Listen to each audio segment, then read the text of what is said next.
Bonjour à tous. Comment ça va ce matin ou... Non? Pas trop dur la soirée, hier soir t'es trop dur? Non?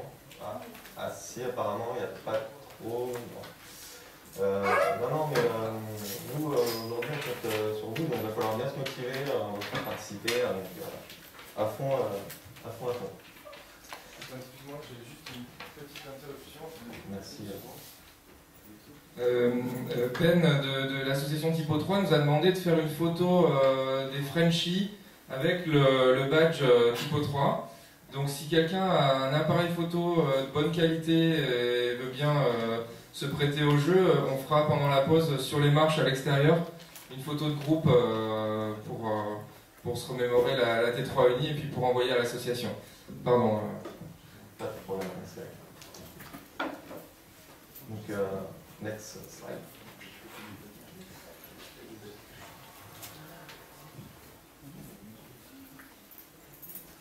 Merci. Alors rapidement, je vais présenter notre société, donc Citengo, qui a été récemment créée donc en novembre dernier. Donc on a lancé notre activité assez récemment.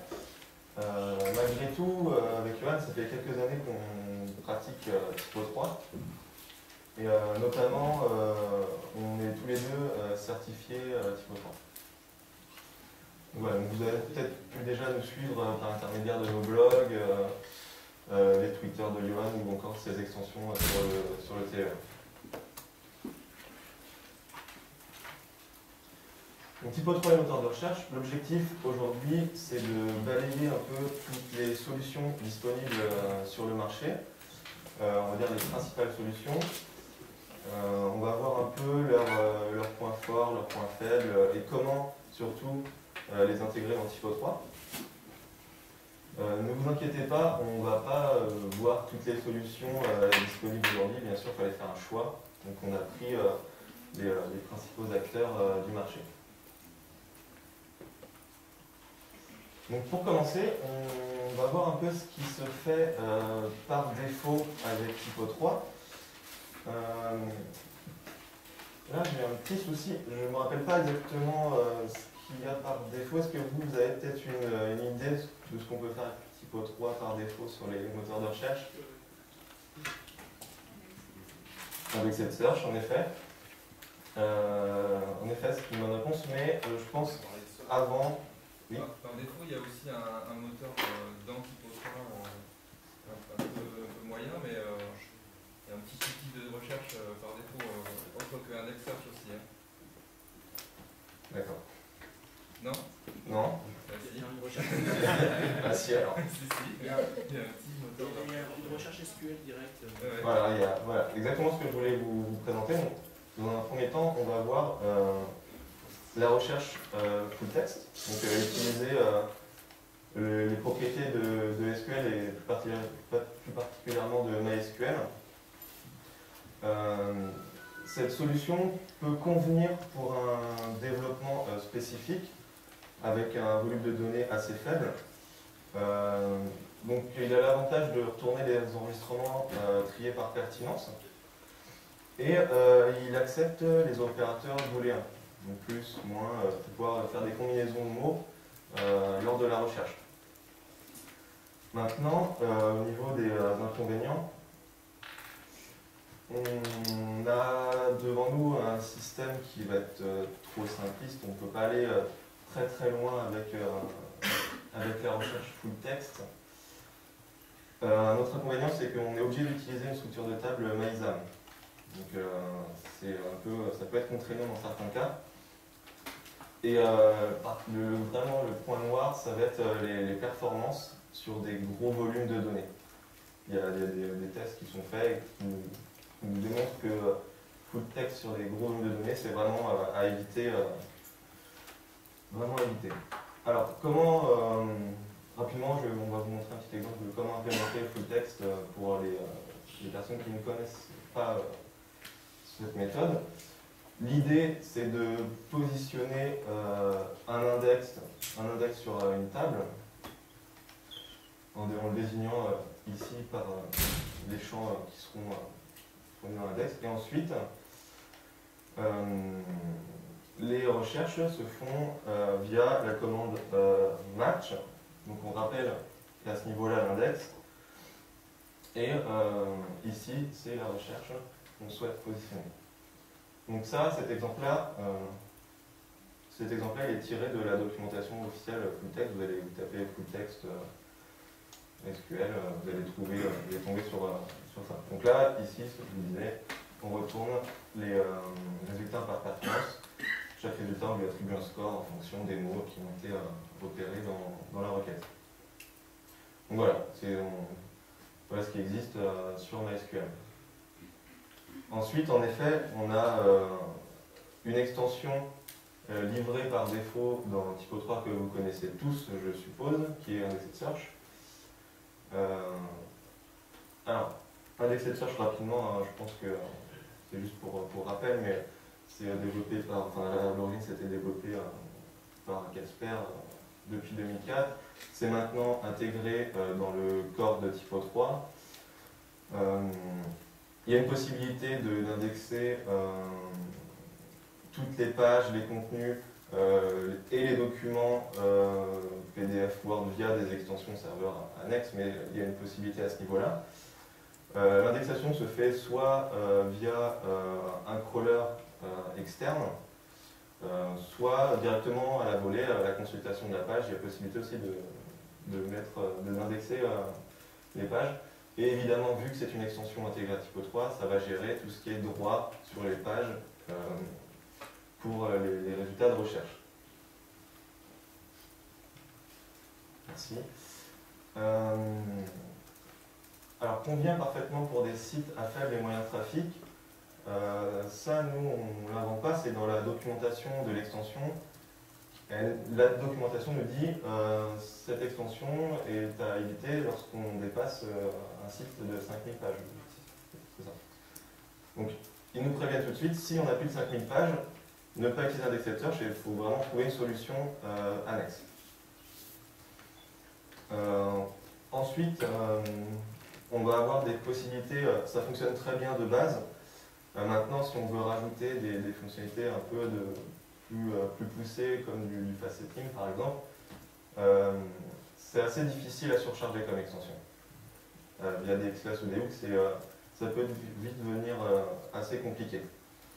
Donc, dès qu'on veut faire des recherches un peu plus poussées via ce système, peut-être aussi penser à une autre solution. Je peux faire...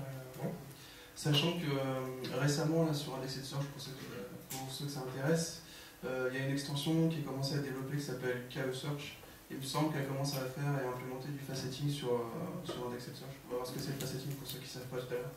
Mais je ne l'ai pas testé personnellement, mais il y a eu des bons retours dessus, donc c'est pour ça que je fais un petit aparté. Je ne sais pas si quelqu'un justement a testé cette extension ici, non ? Ou personne n'a osé en fait s'attaquer à la surcharge. Apparemment ça marche. Hein. Ok, donc voilà pour Indexed Search. Donc là voilà, c'était vraiment rapide, on voulait voir de base ce qu'on nous donne. Indexed Search, c'est un très bon produit, hein, ça fonctionne très bien pour des recherches standards, il n'y a aucun souci, c'est vraiment ce qu'il faut mettre en place. Maintenant, pour aller plus loin, on va essayer de voir les différentes solutions, on va vous montrer quelques points forts de ces solutions, des points faibles. Alors n'hésitez surtout pas, si vous voyez des aberrations ou si vous voulez rajouter quelque chose par rapport à une solution, manifestez-vous et on pourra compléter du coup sur telle ou telle solution. Donc la première, on va dire les deux premières solutions qu'on vous propose, c'est les solutions Google. Donc pourquoi je dis deux? Parce qu'il y a une version gratuite et une version payante. La version gratuite, l'avantage qu'on a, c'est que ça va être très très simple à mettre en place. En gros, on se connecte sur le site Google, on dit je veux les résultats de tel site, on positionne l'URL. Après ensuite, on nous propose différents skins qu'on peut un peu paramétrer. Et on télécharge un code de JavaScript qu'on va venir positionner sur son site et qui va faire office de moteur de recherche. Alors, les inconvénients, c'est qu'on ne maîtrise pas l'affichage réellement des résultats. il se fait sur un site distant, donc sur le site de Google. Malgré tout, même si on a réussi à avoir nos couleurs à peu près au niveau des résultats. On va avoir aussi de la publicité sur les résultats de la version gratuite. On va avoir les liens commerciaux qui vont apparaître. Donc vraiment, comme si vous tapiez la recherche directement sur Google. Donc ça, ça peut être vraiment une problématique. Et évidemment, l'indexation dépend de votre référencement, parce que c'est Google qui vous fournit les résultats. Donc ça va vraiment dépendre de comment votre site est référencé. La version payante. Alors, je vais vous donner aussi des inconvénients de la version payante que j'ai pas donné dans la version gratuite, mais ce sera aussi valable pour la version gratuite, évidemment. Donc la version payante, on vous a mis le petit tableau rapidement des prix. Donc c'est pas excessif sur des petits volumes de requêtes. Donc c'est toujours aussi simple à mettre en place, c'est le même principe. On se connecte sur Google, on nous demande quelques informations et on récupère les données à intégrer. La version payante va plus loin parce qu'elle propose évidemment plus d'options. La première, on va dire qu'il n'y a pas de publicité, donc là on va vraiment avoir directement nos résultats qui vont s'afficher. On peut pondérer certains résultats, donc on peut tricher sur l'ordre d'affichage des résultats. Si on a un événement particulier à faire remonter en taux de position sur les recherches, il y a possibilité de lui dire « Ah, celui-là, je veux que tu remontes en haut si tu tapes tel mot-clé ». Donc ça, il y a possibilité de tricher là-dessus. Bon, ça va gérer tout ce qui est synonyme, mais ça, c'est l'interface Google qui le gère. Il y a possibilité aussi d'avoir un petit système de faceting, donc par catégorie, c'est-à-dire on va pouvoir filtrer, mettre certains mots-clés et dire je fais une recherche sur des fruits et je veux que je filtre par pomme parce que je veux avoir que les résultats sur les pommes. Donc la possibilité de mettre ce filtre. Donc ça dépend toujours de l'indexation Google, donc ça ça peut être une problématique. Et le point important, c'est qu'il y a possibilité de ne pas utiliser le système déporté pour l'affichage des résultats, donc sur les serveurs Google, mais de récupérer les résultats sous forme de flux XML. Donc là, ça c'est intéressant parce que ça veut dire qu'on va être complètement maître de l'affichage après. Donc on récupère le flux XML des résultats de recherche, et là ça va être une extension Typo 3 qu'on va développer qui va s'occuper d'afficher les résultats. Donc via les templates, là c'est le système standard Typo 3 pour l'affichage des résultats. Donc là, on va vraiment, avec cette solution, être maître de l'affichage. Et donc un des gros points noirs de cette solution, ça va être, vu que l'indexation est gérée par Google, ça ne va pas gérer tout ce qui est droit au niveau des pages. Donc là, on ne va pas pouvoir filtrer les résultats en fonction du groupe si on est connecté. Et puis il faut attendre quand même que Google soit allé, si on met un contenu aujourd'hui, il ne sera pas forcément indexé demain matin. Voilà, c'est ce qu'on disait, vu qu'on est fortement dépendant de Google, les contenus ne sont pas indexés forcément tout de suite et ne sont pas forcément indexés comme on le veut si on n'a pas bien optimisé le référencement. Donc au niveau de Typo 3, si on va sur le prochain slide, voilà, on vous a mis quelques extensions qui existaient. On n'a pas détaillé pour Google Search et Typo 3 parce que au final les interactions elles sont super simples à mettre en place et dans ces extensions-là, il y a des documentations qui sont très bien faites pour pouvoir exploiter soit les flux XML, soit juste l'intégration du JavaScript. De ce côté-là, il n'y a aucun souci. Sachant que dans les extensions qu'on a listées, il y a du bon et du mauvais, donc il faut regarder un petit peu. Il y a un peu pas mal d'extensions qui existent. Ok, peut-être que vous utilisez, vous, cette solution chez vous via l'extension Typo 3. Ouais. Et c'était. Ça fonctionnait bien de toute façon. C'est en remplacement d'Elasticsearch. D'accord.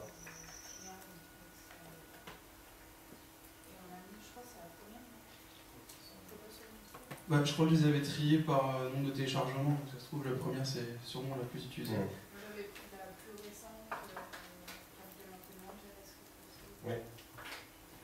Voilà, c'est une solution qui fonctionne bien et qui est vraiment simple à mettre en place et rapide à mettre en place surtout.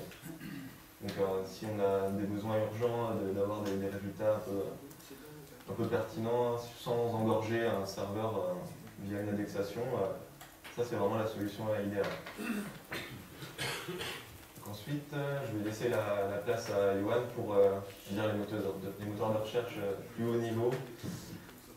plus spécialisé que moi dans ça. Donc ouais, moi je vais vous présenter des autres solutions. Donc je vais en balayer 3, sachant qu'on a plus utilisé 2 sur les 3, qu'il y en a une qu'on connaît un peu moins, donc si vous avez des retours à faire, que ce soit sur les AppSearch, je pense, ou sur d'autres, surtout n'hésitez pas à intervenir, à faire un petit retour d'expérience, c'est toujours intéressant à prendre. Donc voilà, donc la première solution que moi je vais vous présenter, c'est MNE Search. C'est donc une solution applicative qui est décrite en C. Pour l'installer, ça nécessite donc déjà de le compiler et de l'installer sur votre machine. Donc d'être maître de votre serveur du coup. MNE Search fonctionne, on va dire, un peu comme Indexed Search dans le sens où il est composé d'un crawler et d'un moteur de recherche. Donc c'est-à-dire que vous avez vraiment des exécutables, un exécutable spécialisé dans le crawling de votre page, donc vous configurez vos pages à crawler bien sûr, et une interface séparée pour le moteur de recherche. Donc il faut bien distinguer de la majorité des moteurs qu'on va vous présenter aujourd'hui, distingue à chaque fois les 2 étapes. Au niveau du stockage des données, donc de ce qu'il indexe, c'est stocké en base de données justement, et il supporte la plupart des bases de données, que ce soit MySQL, Oracle, etc. Donc il y en a pas mal qui sont gérés. Il supporte également l'UTF-8, donc ça c'est important pour le site d'aujourd'hui, sachant que depuis la 4. Je sais plus laquelle, je crois que c'est la 4.4 ou c'est obligatoire, ou 4.5, on doit être en UTF-8 obligatoirement. Également gestion du multilinguisme, j'avais mis 70 langues, donc les différentes langues sont gérées. Les différentes langues sont gérées. Là, je parle de manière générique, enfin, je leur précise, je ne l'ai pas précisé au début. Donc, le premier slide, à chaque fois, c'est vraiment la description du logiciel de manière générale plutôt, et ensuite son implémentation avec Typo 3. Donc, quand je parle du multilinguisme, c'est que le logiciel lui-même gère déjà les différentes langues, mais là, je ne suis pas encore dans Typo 3. Un des gros avantages de MNE Search, c'est que l'indexation et la recherche sont rapides, beaucoup plus rapides qu'un Indexed Search. Ouais. Surtout l'indexation qui est assez rapide, la recherche également. Donc si on recherche des performances améliorées par rapport à Indexed Search, MNE Search est une bonne première solution déjà. C'est pour ça qu'on l'a mis en premier, parce qu'on va monter un peu en termes de difficulté d'implémentation. MNE Search est la première qu'on a retenue. Et surtout, donc on peut aussi indexer les pages et documents, donc comme l'a souligné Thomas pour Indexed, c'est la même chose avec cette extension. Donc on peut faire pas mal de choses. J'ai pas précisé une chose, c'est que le projet MNE Search, donc il est assez vieux, je sais plus quand il a été créé exactement, mais il est un peu moins maintenu ces temps-ci. Il y a une mise à jour qui est récente, mais ça faisait au moins 2 ans, je crois qu'ils n'avaient pas publié une nouvelle version. C'est à noter quand même. Et enfin, le projet MNE Search est inclus. Il y a une extension dans PHP, il y a une extension qui existe, et cette extension PHP, qui est sous forme de DLL à charger, vous permet d'interroger plus facilement MNE Search. Donc il y a une API qui existe, très simple à utiliser, avec la majorité des fonctions disponibles. Donc directement dans la documentation PHP, c'est assez bien documenté. Et d'ailleurs, ça sera le cas pour tous les moteurs de recherche qu'on va présenter. À chaque fois, ils sont implémentés directement dans PHP. Donc alors, au niveau des MNE Search et Typo 3, donc il n'existe qu'une seule extension à l'heure actuelle. C'est une extension qui se nomme MNE Search tout simplement, qui était très active au début, mais un peu moins maintenant. La dernière version date de 2009. Au niveau des évolutions, il ne faut pas attendre grand chose. Cette extension marche très bien, elle fonctionne très bien par défaut. Elle fait ce qu'il faut faire. Donc là, on a un petit screenshot issu de la documentation qui montre un peu exactement le type d'affichage qu'on peut faire avec les différents champs qu'on affiche. Et donc cette extension est était développée par Dmitry Doulepov, que sûrement beaucoup connaissent. Donc ce qui est un peu un gage de qualité pour l'extension. Donc Dmitry Doulepov, pour information, c'est celui qui a fait, c'est celui qui participe plutôt à RealURL. Template, voilà, c'est plus vrai, mais c'était le cas avant. Et PageBrowse, tout un tas d'extensions qu'il a fait encore à côté.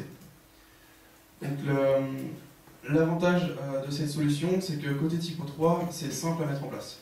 On plug le moteur, on fait le lien avec notre MNE Search, et c'est parti, ça fonctionne tout seul. Ça fonctionne très bien. Donc ça, c'est un avantage, mais c'est vrai qu'en contrepartie de ça, il faut pouvoir installer MNE Search sur notre serveur. le compiler. C'est pas forcément facile, ça dépend de la machine qu'on a, mais je sais qu'il y a des environnements, enfin surtout on a pu avoir des problèmes pour la compilation et l'exécution, mais la plupart du temps ça s'installe assez facilement. L'avantage de l'extension MLGoSearch Typo 3, c'est qu'elle supporte les pages authentifiées et les documents. Donc c'est-à-dire directement on peut indexer les contenus de votre intranet si jamais il y a des pages, si sûrement il y en a des pages cachées pour certains groupes d'utilisateurs, c'est géré et l'extension le met en œuvre. Et également pour les documents, que ce soit PDF, doc, etc. Donc les documents également ressortent, on avait l'exemple avec SXW, mais les documents ressortent dans la recherche. Bon, je ne l'ai pas précisé, mais on le voit sur la capture d'écran, mais il y a une notion de pertinence, etc. sur les résultats. Si on devait dégager un point négatif, sachant qu'on n'a pas forcément énormément, mis à part le support de l'extension, c'est que pour l'instant, il n'y a pas beaucoup d'options disponibles par rapport aux opérations qu'on peut effectuer sur la recherche. Donc j'avais mis entre parenthèses les tris, les filtres. Il n'y a pas trop de possibilités des tris, il y a un petit peu des tris par date, par pertinence, etc. Mais en termes de filtres, on ne peut pas aller très loin dans la catégorisation, ou en tout cas pas par défaut. Il faut implémenter des traitements en plus. Et par défaut, ça fonctionne déjà pas mal et c'est vraiment très rapide. Nous, par expérience, on l'a mis sur un très gros site et ça fonctionne très bien. Alors, la deuxième solution qu'on a choisi de vous présenter, c'est Sphinx. Sphinx, c'est un moteur de recherche en ce moment qui est un peu en vogue, un peu comme Solr, mais qui est assez mis en avant. Pourtant, il est un peu vieux, mais récemment de plus en plus. Donc, tout comme MLGoSearch, c'est un logiciel écrit en C, en l'occurrence en C++. Donc pareil, l'installation ça déroule à peu près pareil. Seulement la différence de Sphinx, c'est qu'il a vraiment été conçu et développé avec les performances à l'esprit. Donc le but c'était vraiment d'être le meilleur moteur en termes d'indexation, le plus rapide, et le plus rapide pour fournir les résultats de recherche. Et de ce que j'en sais, je ne sais pas si on a des expériences avec Sphinx, mais c'est plutôt vrai. C'est vrai qu'effectivement c'est le plus rapide, après c'est pas forcément celui qui propose le plus d'options. Mais en termes de performance de recherche, c'est à mon avis l'un des meilleurs. Donc, comme les autres moteurs de recherche, ils se composent d'un crawler et d'un moteur de recherche. Donc on a deux interfaces à chaque fois différentes. Ils couvrent essentiellement les mêmes fonctionnalités que MLGoSearch. Donc là, je ne vais pas répéter ce que ça faisait, mais c'est à peu près la même chose. Au niveau de l'indexation des différentes données. Donc là, ça je l'ai un peu dit, mais il est un peu plus rapide que MLGoSearch pour l'indexation. Moi j'appuierais surtout pour la recherche, pour le requêtage de la base de données, il est vraiment plus rapide. La petite différence avec MLGoSearch, c'est qu'on peut choisir de stocker ces données en base de données. Donc là, pareil, toutes les différentes bases sont gérées. Ou dans des fichiers XML. Pour le coup des fichiers XML, on n'a pas testé personnellement, mais il faut savoir que c'est possible. Pour les très très gros sites, il y a possibilité de faire de la recherche distribuée, c'est-à-dire partager sur plusieurs serveurs et plusieurs instances les calculs des recherches. Donc là c'est vraiment pour les très très gros sites, mais il faut savoir que ça existe. Et l'avantage c'est qu'ils ne font pas que de dire que c'est le moteur le plus rapide, ils ont aussi des preuves. En l'occurrence, c'est une bonne référence. Donc c'est Sphinx qui est utilisé sur WordPress, Dailymotion, Mozilla, donc ça c'est des exemples qu'on a pris. C'est souvent utilisé pour ceux qui connaissent sur les trackers BitTorrent qui stockent des milliers de fichiers.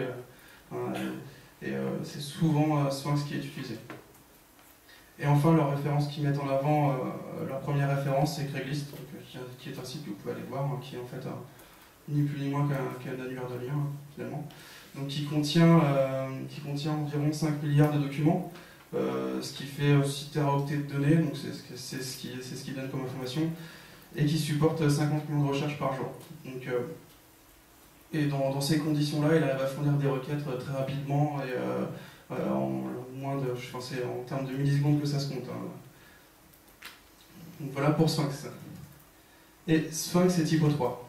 Donc là, ce que j'ai voulu mettre en avant, c'est qu'il n'y avait vraiment rien. Donc pour Sphinx et Typo 3, il n'y a rien qui est fait, en tout cas rien de publié. Que ce soit sur le TER ou sur la Forge, personne n'a pour l'instant implémenté quelque chose avec Typo 3 de manière native. Après, ça peut être envisageable s'il y a un de vous qui veut se lancer en même temps. Je pense que c'est un projet intéressant, enfin, en tout cas moi ça m'intéresserait. Mais il faut savoir qu'on peut utiliser la Sphinx API. Donc la Sphinx API, c'est une API qui nous permet d'interroger notre base, de gérer l'indexation, etc. Donc de dialoguer avec notre Sphinx, qui est donc compatible PHP. Et il existe aussi d'autres API, donc je les ai nommés juste pour information, le Sphinx Search Engine et le Sphinx QL qui est un SQL-like en fait, du SQL qui nous permet d'interroger une syntaxe, qui vous permet d'interroger directement votre base de données Sphinx. Et justement, petit aparté, j'ai vu récemment sur les mailing lists, je crois pas que vous soyez mailing list ou sur un rapport de meeting, que Dmitry Doulepov en fait encore lui, et il est vraiment à fond dans Sphinx en ce moment. Lui, il n'aime pas trop Solar et il a lâché complètement Search. Et il s'implique vraiment énormément dans Sphinx. Je ne sais pas s'il va sortir un truc un jour, mais en tout cas, il a proposé d'implémenter directement dans Typo 3 Sphinx QL qui permettrait de pouvoir requêter directement du Sphinx. Donc, je ne sais pas si ça sera fait, on en parlait, c'était il y a un petit moment maintenant, ça fait quelques mois quand même. Donc on verra, et en l'occurrence si c'était fait, c'était pas à 4.6, mais j'ai rien vu depuis, donc je sais pas si ça sera fait. Je sais pas si on a pas entendu parler, non. Bah, j'ai vu ça passer, mais bon, c'est passé un peu vite. Donc on arrive maintenant à Solar. J'ai pas demandé s'il y avait des questions pour l'instant sur MNGO Search ou sur Sphinx, des précisions. Non. Ouais, je t'écoute. Est-ce qu'il y a des paquets sur des distributions Linux, par exemple, plutôt qu'une compilation systématique? Pour Sphinx en l'occurrence ou pour MNGO Search? L'un ou l'autre. L'expérience que j'ai, le problème c'est que c'est avec Debian. Et par exemple pour MNGO Search, elle date trop les versions, donc c'est pas intéressant. C'est pour ça qu'on l'avait compilé nous-mêmes. Et pour Sphinx, c'est à vérifier, je sais pas, mais non, je sais pas. Tu sais, Thomas? Mika, peut-être pour MNGO Search, non? Ouais, même remarque, quoi, ils sont pas à jour du tout, quoi. Enfin, c'est comme le Typo 3 intégré à Debian, quoi. Enfin, c'est pas à jour. Mais pour Sphinx, c'est à vérifier, hein. Peut-être ça l'est, peut-être c'est maintenu. Mais bon, connaissant Debian, ils ont du retard. Après, pour les autres distribs, je sais pas, quoi. C'est à vérifier. Tu avais une question? Ouais. Avec MNGO Search, ouais. La gestion des TT News, l'indexation, c'est pareil, il faut passer par des crons systématiques. Ouais, de toute façon, lui, il fonctionne sur un système de cron par défaut, MNGO Search. Donc, tu as forcément un cron qui va gérer ton indexation. C'est pas l'indexation à la volée, je l'ai peut-être pas précisé, mais c'est pas à la volée comme Indexed Search. On va voir que Solar, lui, il fonctionne comme ça. Mais non, tu es obligé d'avoir un cron. Et TT News en natif, est-ce que c'est géré? Il me semble que oui. Il me semble que c'est géré. Peut-être que Mika peut confirmer, mais si TT News c'était géré directement dans MNGO Search. Ouais, oui, bah oui. C'est vrai, bonne remarque.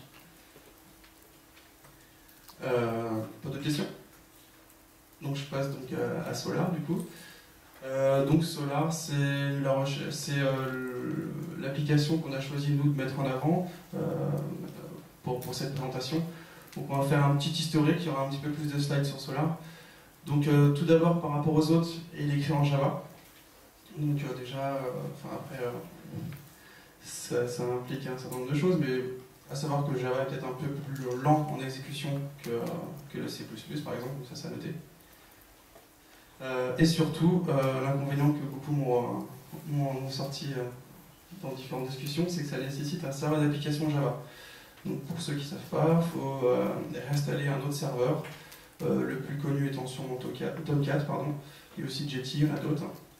Donc il faut installer un serveur, au même titre qu'Apache pour le PHP, un serveur supportant les applications J2E, qu'on puisse exécuter notre appli Java Solar. Mais je vous expliquerai que finalement, il y a des solutions qui simplifient largement sa mise en place. Donc, encore une fois, c'est toujours la même chose, c'est composé d'un moteur d'indexation et de recherche. Pour information, c'est Lucene qui est utilisé. Lucene a une très très bonne réputation dans le domaine de la recherche.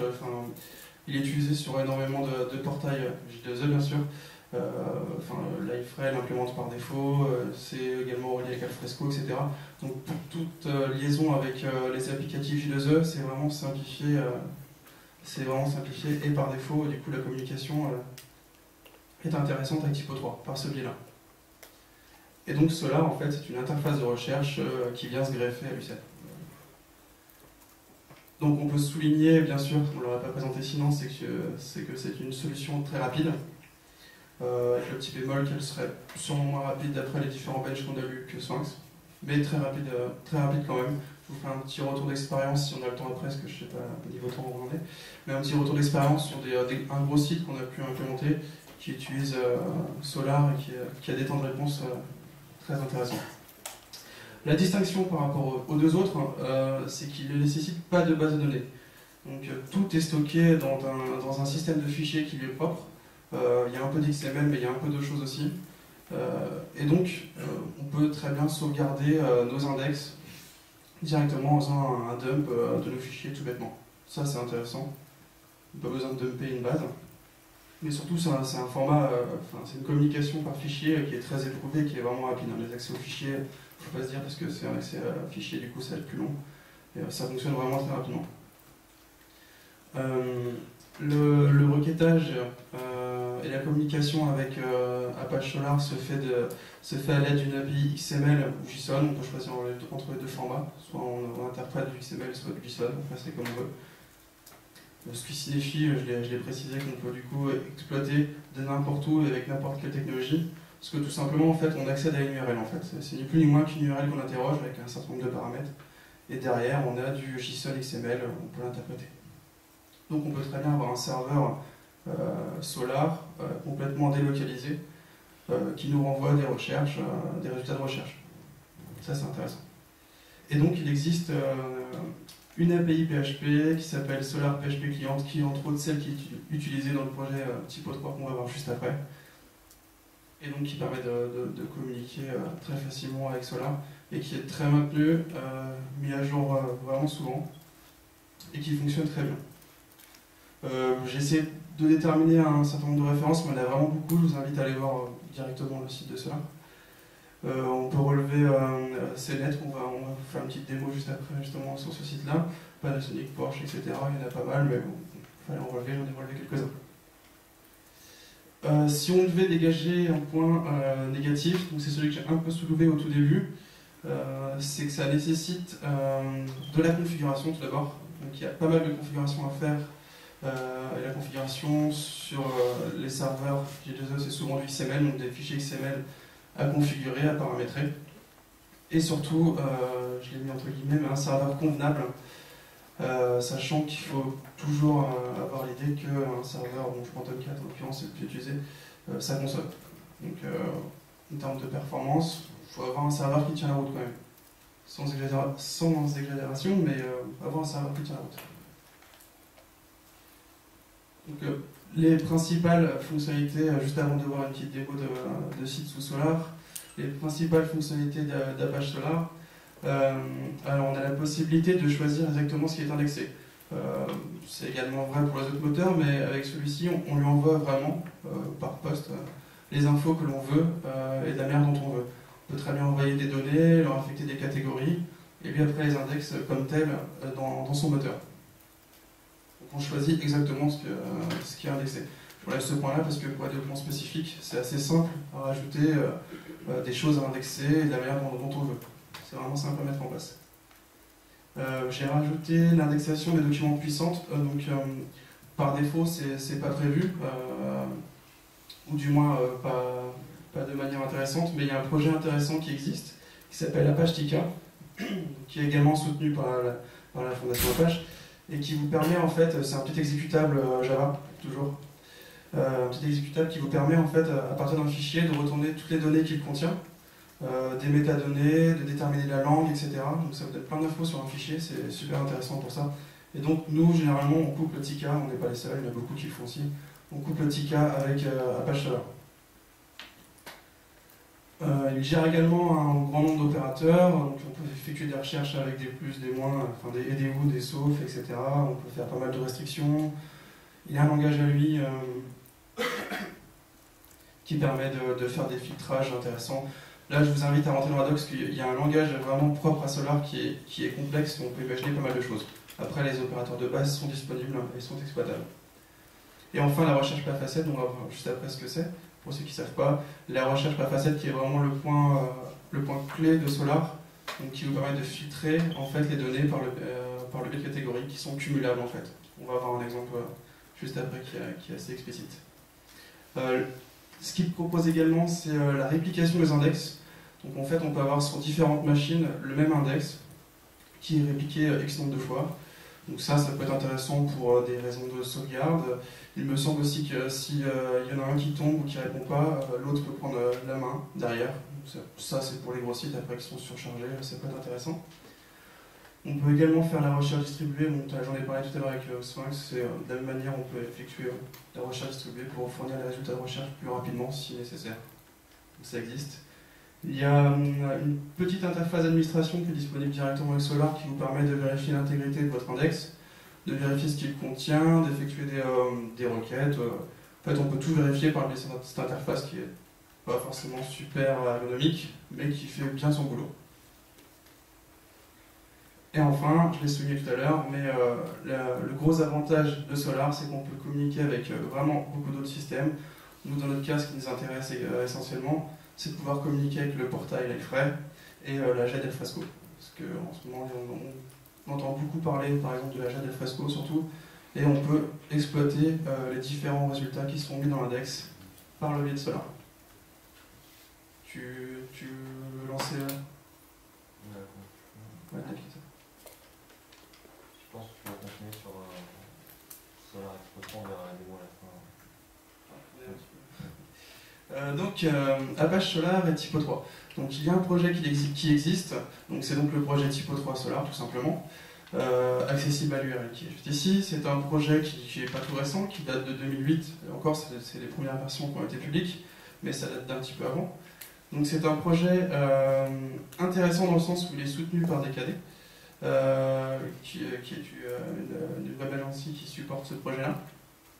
Alors chose importante à noter, c'est qu'il existe deux versions de l'extension Typo 3 Solar. Donc il y a une version gratuite, en l'occurrence nous c'est celle qu'on utilise, mais une version payante. La version payante en fait est ni plus ni moins qu'une version, on va dire, alpha, pire, qui présente en fait toutes les fonctionnalités directement développées.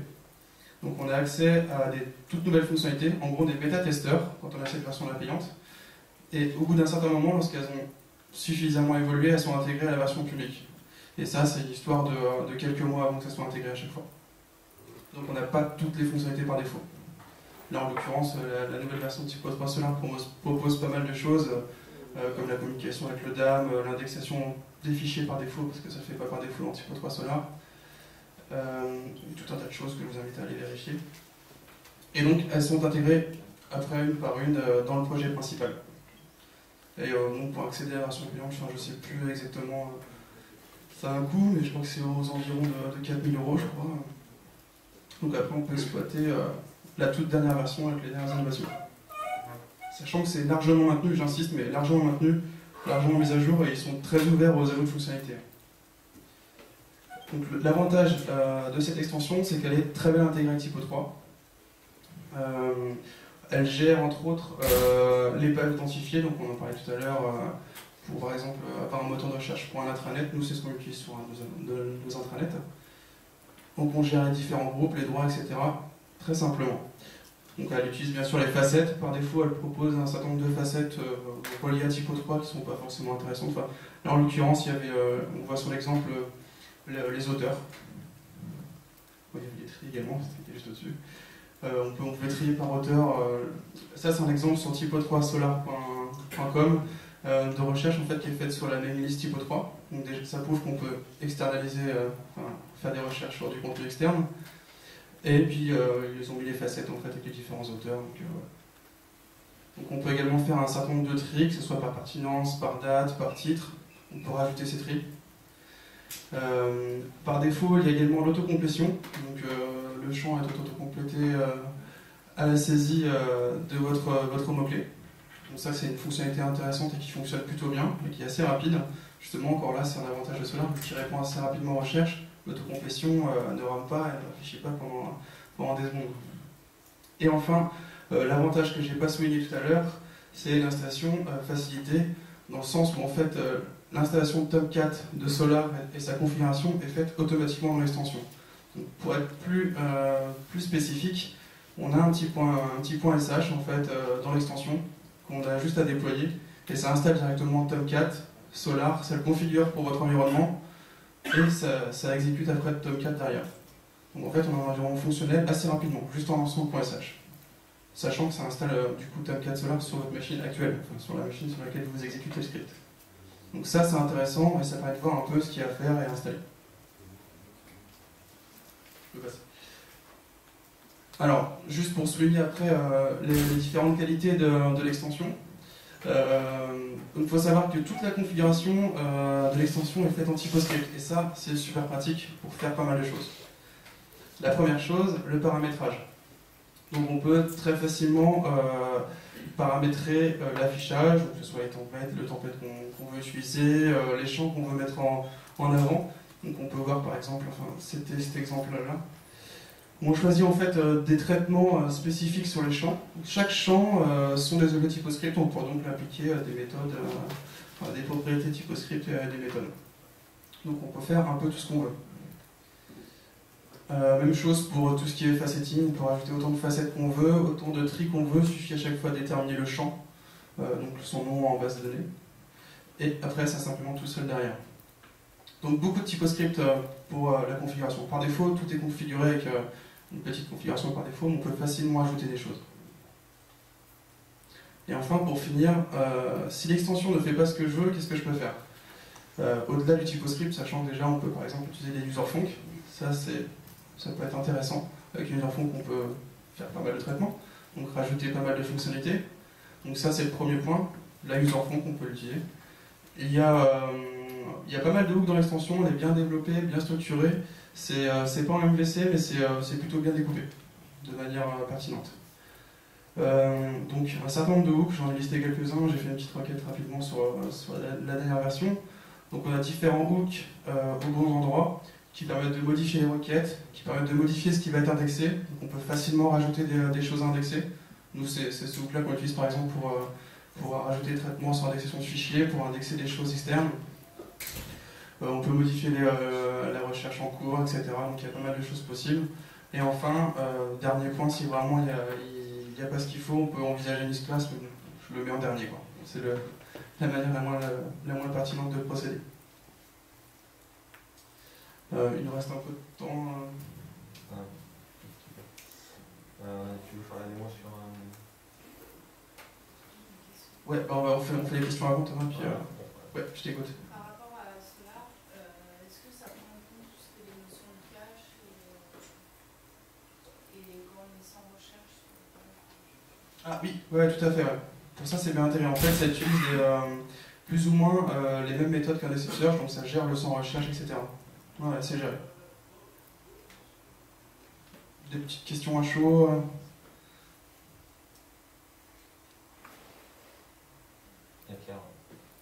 Ouais, je t'écoute. Oui, donc après un petit sujet à troll sur le forum, on a appris qu'il était possible de mutualiser un serveur de SERL, c'est-à-dire d'avoir sur une même machine plusieurs SERL pour plusieurs sites en fait. Ouais, en fait tu peux procéder par numéro de port en fait si tu veux. Tu peux avoir un port et avoir un Solar à chaque fois. D'accord, mais un Solar ne peut pas gérer plusieurs sites. Si tu peux, mais ça serait moins pertinent de mélanger, d'indexer toutes les données dans un seul Solar. Tu peux, mais tu procéderas par filtre en fait, pour filtrer en fonction de ton domaine ou de ton site. C'est moins intéressant, à mon avis moins cohérent, ne serait-ce que pour la sauvegarde, etc. Enfin, c'est mieux de procéder par site, quoi. Mais les deux solutions sont possibles. Ouais, les deux sont possibles. Moi, je préfère la deuxième par port, etc. Mais...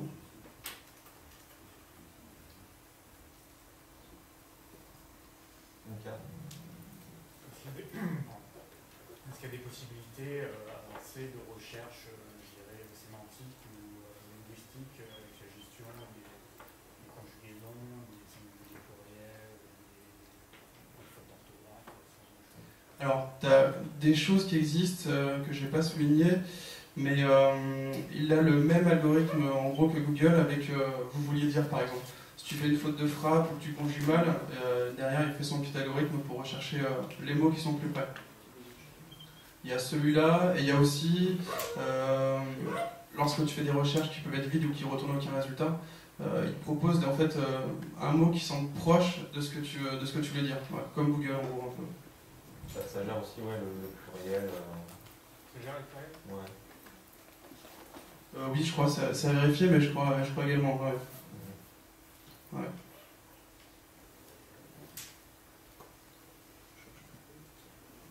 Tu viens faire la démo. Ou sinon, je sais pas combien de temps il reste, mais je voulais faire un petit, pour conclure un petit retour d'expérience, je vais faire ça d'abord avant de montrer. Juste pour un petit retour d'expérience, on a implémenté récemment sur un site de la solution Solar. Ce site contient environ 24 000 documents, que ce soit des pages, des PDF, etc., tout mélangé. On a implémenté assez simplement la recherche des fichiers. Je vous ai dit tout à l'heure que ce n'était pas intégré par défaut, ça va l'être très bientôt, mais l'extension publique, elle n'a pas encore été mise à jour. Assez facilement, avec Apache Tika, toujours, c'est super simple, parce que Apache Tika renvoie le contenu, derrière la modification est très facile. Puis ceux que ça intéresse, ils peuvent venir me parler après. On a aussi implémenté assez simplement les facettes hiérarchiques, parce que par défaut, ça ne gère pas les facettes hiérarchiques, enfin l'extension. Solar le gère, mais pas l'extension Typo3. Donc pareil, c'est pas trop compliqué à mettre en place. Et enfin, tout ça dans un site, ça met moins de 110 secondes à chaque fois à répondre à vos recherches, autocomplétion comprise. Bon, si ça peut convaincre des gens, on l'a appuyé sur un gros site et ça fonctionne bien. Et du coup, Cyril aussi, il a implémenté sur... Ouais, je voulais un petit avis de Cyril aussi, mais si tu veux intervenir aussi sur les performances et sur la facilité d'implémentation. Parce que Cyril, contrairement à nous, est partenaire de Solar, justement. Oui, tout à fait. Ouais. Oui, donc nous aussi, on travaille sur Solar. On a en fait partie du programme de sponsoring de l'extension développée par DKD. Et on a aussi travaillé sur le développement d'autres fonctionnalités, comme par exemple la géolocalisation.